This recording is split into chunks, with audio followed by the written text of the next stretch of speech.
Souvenirs are things that make you remember something very special that only happened between you and the moment itself.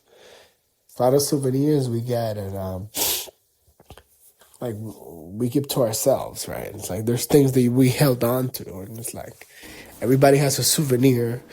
Some people use memories, some people use gifts, some people use clothes, some people use star systems, some people use math, some people use books, some people use words, like some people use numbers, colors, and all these other different things. And this eventually these are our souvenirs. This is what essentially I feel like that's where memories come from. I think memories come from souvenirs because you we because nothing is random, right? Nothing is a coincidence.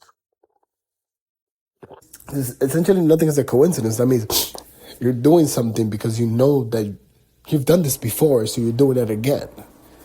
It's a souvenir. It's something that reminded you of something to give it to that something, right? It's interesting how it works. And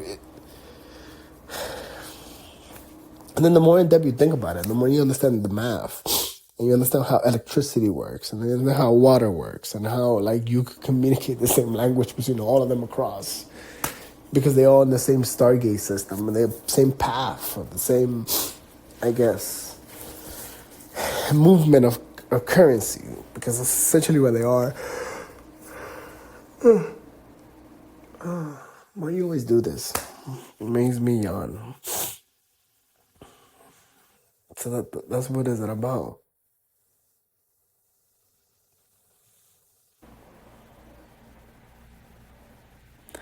And then we have stories in the Bible who are teaching us essentially the same thing.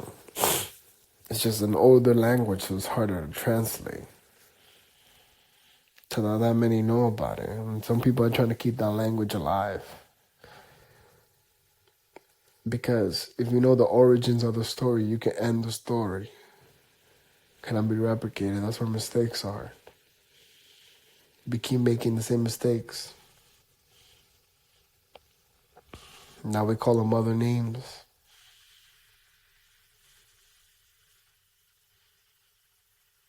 Maybe that's why we live longer.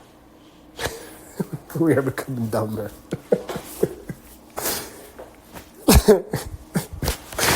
That's fucked up. Oh, you say that.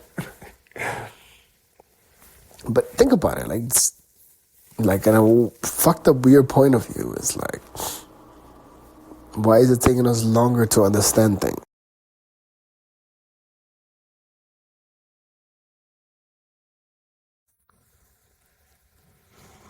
Or maybe we're understanding things faster. And that's why we're like studying people who are older than us. And then we're going past even deeper and deeper. And this is where Jesus comes into point. He's so back, he's how far we can retract our memory.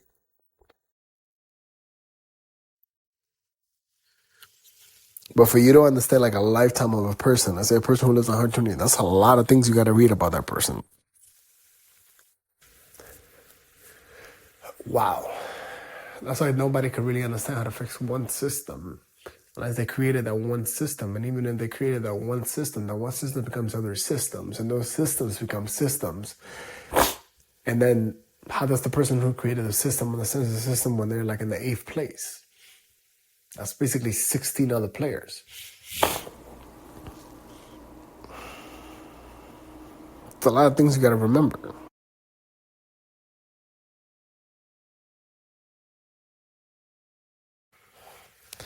Just memory-wise, it's like, fuck, how do you keep track of all of those things? Like you can, as a one entity being.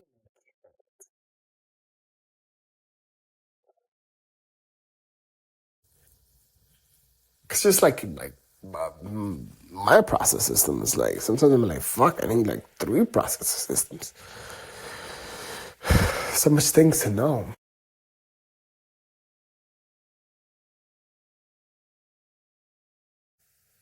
And that's what happened to you.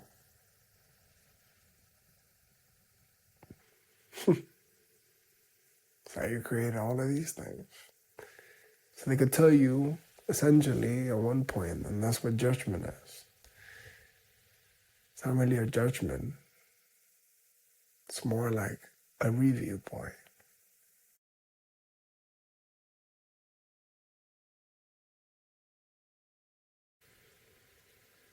And then essentially, every certain amount of years, you get to go back. And you get to play again.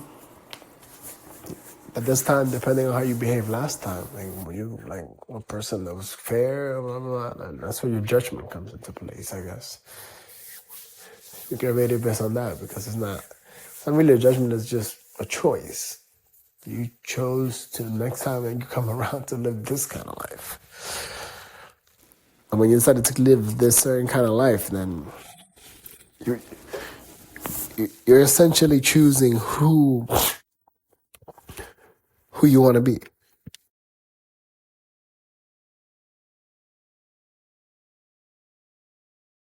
Because like a lot of people don't even think about this, and it's like if you compare yourself to a person that has a very low level of education on where they came from and all this other stuff, and compared to a person who has some education, your capabilities of having a better lifestyle increases by a lot of multipliers, right? But people choose not to use their intelligence to get them out of that cycle. They actually try to break the cycle in a point that like they want to rewrite how the cycle works. Like, hey, maybe if you're giving me $200 a month, maybe you should give me $400 so I can stay home for longer. And they keep increasing. They keep increasing that, right? So essentially, they create themselves inflations. That's what inflation basically is. It's like it was created by what the fuck. So and essentially, it got created by the fucking most greedy people on earth. That's what inflation is. Motherfucker, man. That's fucked up, dude. Why do we operate like this? Like, why would you always want to have, like, a battle between each other? Like, always colliding for no fucking reason. It's like, yo, dude, like, we're neighbors. You grow cows, I grow chickens, bro. Fulana grows vegetables, and we share the poop, and then we give them to them so they can fertilize their crops. And then we get fishes, and we get this, and then we get that, and eventually you have a fucking whole big community. Everybody works to basically feed each other. Services. And that's the way we're supposed to live. You pay me for this, I pay you for that, but we share goods. But then people got lazy, and they was like, yo, bro, I'm not going to keep doing this, bro. I'm going to lease this.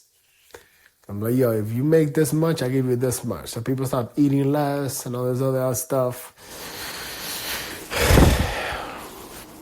The other people feed them, but only feed them periodically. They call them the extremists.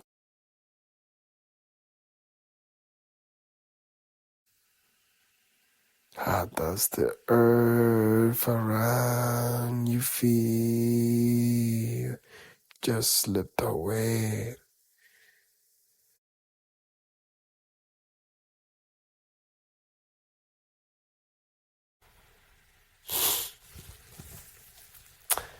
Is in the eye.